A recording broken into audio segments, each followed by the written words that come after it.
आदरणीय अध्यक्ष जी, हमारे पहले भी और वर्तमान भी हमने कई बार देखा है कि अनेक संकटों के बावजूद भी, अनेक असुविधाओं के बावजूद भी सांसद सदन में आए हैं और उन्होंने शारीरिक पीड़ा भी असह्य हो तो भी सदन में एक सांसद के रूप में, जनप्रतिनिधि के रूप में अपना कर्तव्य निभाया है। ऐसी अनेक घटनाएं आज हमारे सामने हैं। गंभीर गंभीर बीमारियों के बावजूद भी कोई व्हीलचेयर में आना पड़ा, किसी को डॉक्टरों को बाहर खड़े रख करके अंदर आना पड़ता था, लेकिन सभी सांसदों ने कभी न कभी इस प्रकार से अपनी भूमिका निभाई। कोरोना काल हमारे सामने उदाहरण है। हर परिवार में रहता था कहीं बाहर जाए तो मौत को बुलावा न दे दे, उसके बावजूद भी हमारे माननीय सांसद दोनों सदन में कोरोना काल के इस संकट की घड़ी में भी सदन में आए, अपना कर्तव्य निभाया। हमने राष्ट्र का काम रुकने नहीं दिया। आवश्यकता पड़ी, डिस्टेंस रखना भी था और बार बार टेस्टिंग भी करना पड़ता था। सदन में आते थे लेकिन मास्क पहनना पड़ता था। बैठने की रचना भी अलग अलग की, समय भी बदले गए।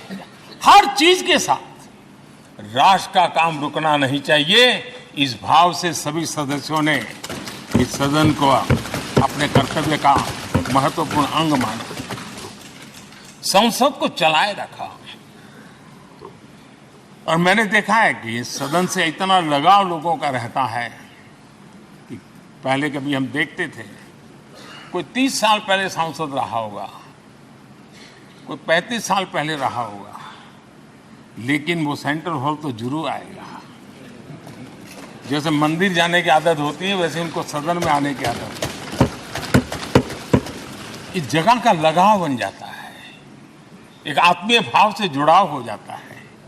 और ऐसे बहुत से पुराने लोग हैं जो आते जाते में मन करता है जरा चलो एक चक्कर काट ले। आज उनका जनप्रतिनिधि के नाते दायित्व तो नहीं है, लेकिन भूमि के प्रति उनका लगाव हो जाता है। ये सामर्थ्य होता है इस सदन का। आदरणीय अध्यक्ष महोदय, आजादी के बाद बहुत बड़े बड़े विद्वान लोगों ने बहुत आशंकाएं व्यक्त की थी। पता नहीं देश का क्या होगा, चल पाएगा कि नहीं चल पाएगा, एक रहेगा कि बिखर जाएगा, लोकतंत्र बना रहेगा नहीं, 50। लेकिन इस देश की संसद की ताकत है कि पूरे विश्व को गलत सिद्ध कर दिया और ये राष्ट्र पूरे सामर्थ्य के साथ आगे बढ़ता रहा। और इस विश्वास से कि हम भले आशंकाएं होंगी, घने काले बादल होंगे, लेकिन सफलता प्राप्त करते रहेंगे। और ये हम सब लोगों ने, हमारी पुरानी पीढ़ियों ने मिलकर के इस काम को करके दिखाया है। इसका गौरवगान करने का ये अवसर है। आदरणीय अध्यक्ष जी, इसी भवन में 2 साल 11 महीने तक संविधान सभा की बैठकें हुई और उसने देश के लिए एक मार्गदर्शक जो आज भी हमें चलाता है, हमारे संविधान दिया। और 26 नवंबर 1949 को जो संविधान हमें मिला, वो 26 जनवरी 1950 को लागू हुआ। इन 75 वर्षों में सबसे बड़ा जो अचीवमेंट है वो ये है कि देश के सामान्य मानवी का इस संसद पर विश्वास बढ़ता ही गया है। और लोकतंत्र की सबसे बड़ी ताकत यही है कि इस महान संस्था के प्रति, इस महान इंस्टीट्यूशन के प्रति, इस व्यवस्था के प्रति उनका विश्वास अटूट रहे, विश्वास उनका बना रहे। इन 75 वर्षों में हमारी संसद ने जन भावनाओं की अभिव्यक्ति का भवन भी बना दिया। यहाँ जन भावनाओं की पुरजोश अभिव्यक्ति और हम देखते हैं राजेंद्र बाबू से लेकर डॉक्टर कलाम, रामनाथ जी कोविंद और अभी द्रौपदी मुर्मू जी, इन सब के संबोधन का लाभ हमारे सदनों को मिला है, उनका मार्गदर्शन मिला है। आदरणीय अध्यक्ष जी, पंडित नेहरू जी, शास्त्री जी, वहां से लेकर के अटल जी, मनमोहन सिंह जी तक एक बहुत बड़ी श्रृंखला जिसने इस सदन का नेतृत्व किया है और सदन के माध्यम से देश को दिशा दी है, देश को नए रंग रूप में ढालने के लिए उन्होंने परिश्रम किया है, पुरुषार्थ किया है। आज उन सबका गौरवगान करने का भी अवसर है। आदरणीय अध्यक्ष जी, सरदार वल्लभ भाई पटेल, लोहिया जी, चंद्रशेखर जी, आडवाणी जी, न जाने अनगिनत नाम जिन्होंने हमारे इस सदन को समृद्ध करने में, चर्चाओं को समृद्ध करने के लिए, देश के सामान्य से सामान्य व्यक्ति की आवाज को ताकत देने का काम इस सदन में किया है। विश्व के भी अनेक राष्ट्राध्यक्षों ने हमारे इन सदनों को संबोधित करने का भी अवसर आए हैं और उनकी बातों में भी भारत के लोकतंत्र के प्रति आदर का भाव व्यक्त हुआ है। आदरणीय अध्यक्ष जी, उमंग उत्साह के पल के बीच भी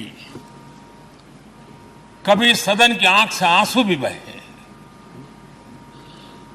ये सदन दर्द से भर गया जब देश को 3 अपने प्रधानमंत्री उनको अपने कार्यकाल में ही खोने की नौबत आई, नेहरू जी, शास्त्री जी और इंदिरा जी। तब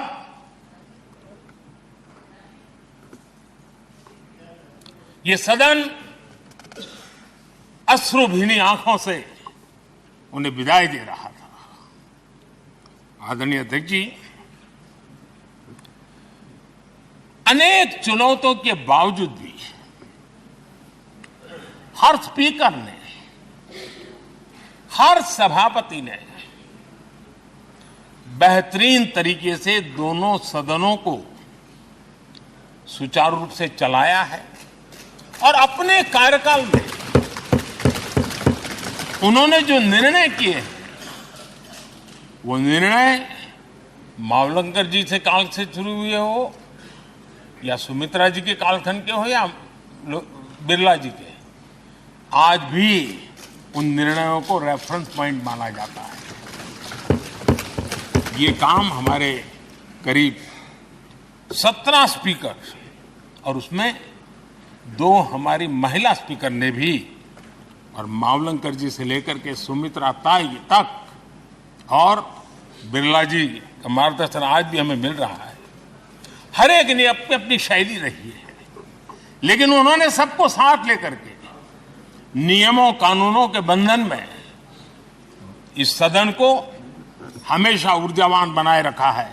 मैं आज उन सभी स्पीकर महोदय को भी आज वंदन करता हूं, अभिनंदन करता हूं। आदरणीय अध्यक्ष जी, ये सही है कि हम जनप्रतिनिधि अपनी अपनी भूमिका निभाते हैं, लेकिन सातत्यपूर्ण तरीके से हमारे बीच जो एक टोली बैठती है उनकी भी कई पीढ़ियां बदल गई है। कभी कागज लेके दौड़ के आते हैं, उनका भी योगदान कम नहीं है।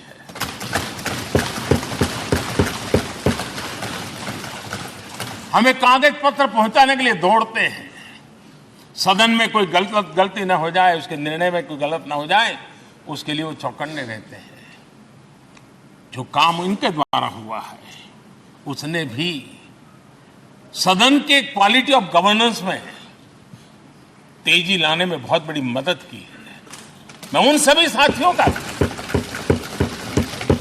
और इनके पूर्व में जो रहे हैं उनका भी हृदय से अभिनंदन करता हूं। इतना ही नहीं, सदन मतलब ये खंड ही नहीं है, इस पूरे परिसर में अनेक लोगों ने, किसी ने हमें चाय पिलाई होगी, किसी ने पानी पिलाया होगा, किसी ने रात रात चली हुई सदन को किसी को भूखा पेट रहने नहीं दिया होगा।